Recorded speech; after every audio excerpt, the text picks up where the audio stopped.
considering BRICS expansion? Should India invite Vietnam and the Philippines to prevent it from becoming China-centric?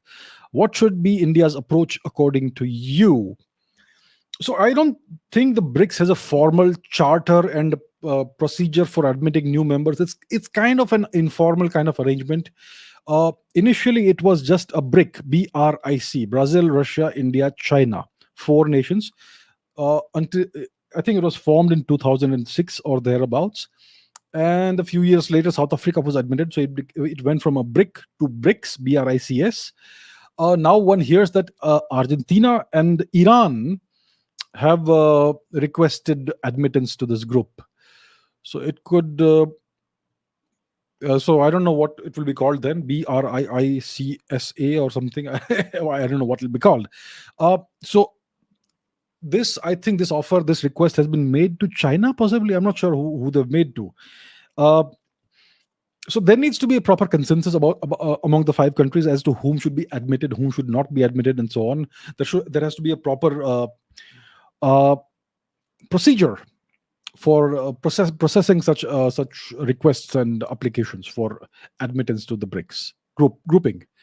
Uh, I would not consider Argentina to be very strongly pro-China. Iran, of course, is now beholden to China after the big deal that they have concluded.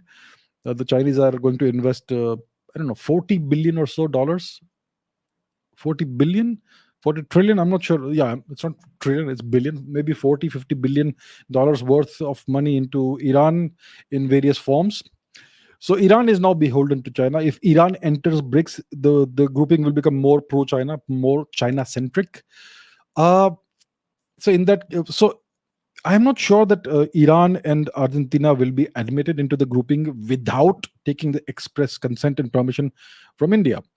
I suppose that the founding members would have a veto as to who can be, who can be admitted or not.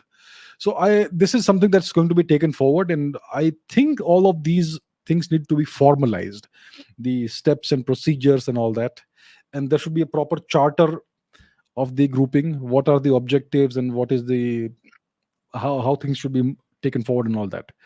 So eventually these things will happen. I think it's time for this grouping to become more mature. And yeah, so once that is done, then these applications and requests can be processed as per procedure, and things can be taken forward. It is important that this grouping does not become too China centric. China obviously is the largest economy and most powerful nation in the BRICS grouping.